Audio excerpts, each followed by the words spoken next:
women who either don't stumble onto this information or don't choose it for them, which isn't a judgment, it's just a choice, right? I do think there's going to be a large majority of people in about 10 years looking back going, fuck, I wish I would have, just either for themselves or for their children. Absolutely. Yeah. Because so much of what we do years before we even get pregnant and then, trying to get pregnant affects the health of our offspring, not just our own children, but their children as well. And then even down the line further, for sure. Yeah.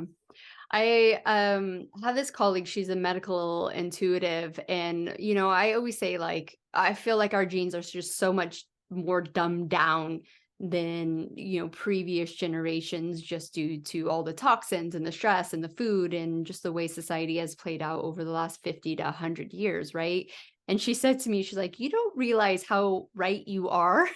And like, obviously she's in the background with like all these amazing abilities to look at things. I know that there hasn't been genetic testing for a really long time, but in your, like, have you come across anything in your research that almost kind of can pinpoint, like, yeah, like we're dealing with like, a kind of quote unquote worse version than our grandparents or our great grandparents? It is, well, so every single gene makes an enzyme. And in order for that gene to make an enzyme, regardless of if the gene is variated with a SNP or not, it requires certain nutritional cofactors to work, which means it needs nutrients to fuel that enzyme to do its job.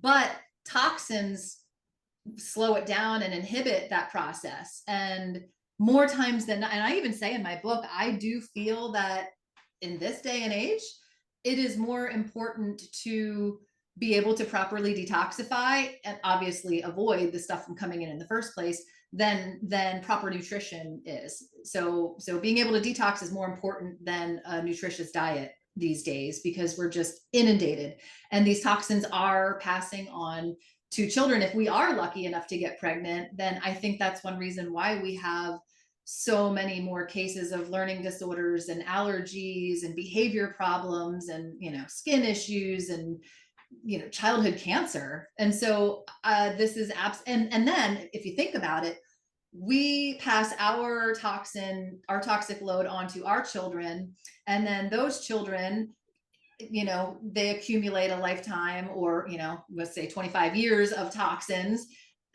coupled with the ones that their parents gave them, and then they're going to pass that double burden onto their children. And so being proactive about preconception detoxification and optimization is really the best thing that we can do to try and slow down that nosedive.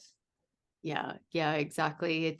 I feel like we're the generation I know that all the beautiful hippies in the 60s knew what they were talking about, but like here we Yeah. are with a louder voice, like, hey, wake up. This isn't just about getting pregnant anymore. This is really the future of our whole society and the way that humans grow and develop.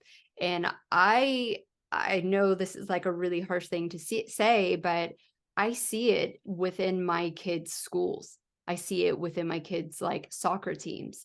Like I can tell whose parents are a little bit more conscious about the decisions that they made before getting pregnant. And usually when you become conscious, you bring that into motherhood, right? And that's the whole point here. It's like once you gain that consciousness, you're going to keep going with it, and you're going to, create a happier and healthier life for yourself as a mother, for your children, and hopefully will ripple out into your communities.